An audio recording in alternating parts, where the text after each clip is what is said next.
Hi, I'm Chris Kepler, and welcome to Does This Happen to You? I'm an actor, voice actor, audiobook narrator, and writer. I love telling and sharing stories about the strange experiences my friends and I have while doing mundane things like grocery shopping. That's why this podcast features funny stories from fantastic writers about our daily anomalies, a micro audiobook about life and befuddlement just for you. Our story this week is from Beth Bruno, who you'll find on medium.com, and here is: we spend the first half of our life acquiring things and the second half getting rid of them. We humans are a little weird.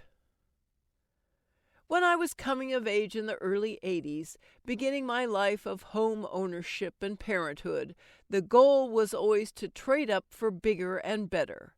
Everyone we knew was on the same path. Buy a house, keep it for a while, sell it, buy a bigger one.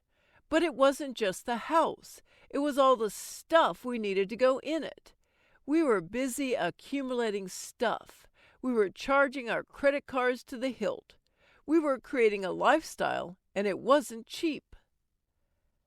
The ability to buy things is what we all worked so hard for when we were in our 20s, 30s, and 40s. The more things we wanted, the harder we had to work. And once we got the bigger house, instead of being satisfied, we suddenly needed one with a pool. The thing that made us go to work every day was the credit card bills for all the stuff. So we went to work and we bought more stuff. Rinse and repeat. Some habits die hard. I still buy clothes I don't need, hoping they will make me feel a certain way. And every year the styles change, so we have to buy new things to stay relevant.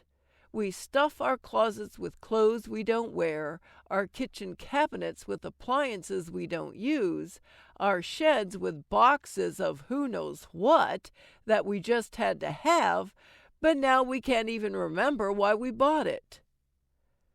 Years ago, people went to the mall for recreation just to see what they might find that they couldn't live without.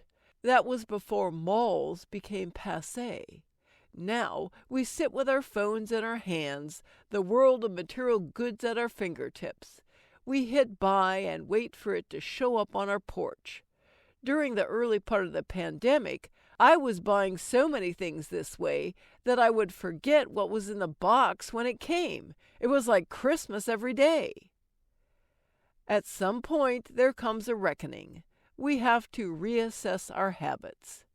We suddenly have an empty nest, or we retire, or our parents die. We decide we want a smaller house, or to travel, or we are forced to move out of our home due to an illness, or a need for more care, or our spouse dies. Maybe we just want to be free from so much stuff weighing us down. Whatever the reason, it seems we all find ourselves in this place eventually.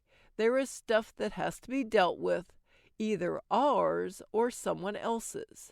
We find ourselves looking around and thinking, what the hell am I doing with all this stuff? As I am going through all the things I have spent money on that I no longer want or need, and many that I have never even used, I am appalled at all the money I would have in my bank account now, if I had not followed the urge to buy. And now I have to spend my precious time and energy sorting through it all, bagging and boxing it up for the Goodwill or the consignment shop, putting it in my car and hauling it off. Why do we do this? I think the generations coming behind us are not blind to what we have done to ourselves. Many of them are choosing much simpler lifestyles, smaller homes, fewer possessions, more thrifted items, more making things themselves. The minimalist movement has become huge. People are rejecting the idea that we should spend our lives working to own things. I applaud their decision to turn away from the way we did it. If I had to do it over again, I would do it that way too. In fact, it's not too late. As I clarify what I want the remaining 30 years of my life to look like, I see that it does not include an abundance of material possessions.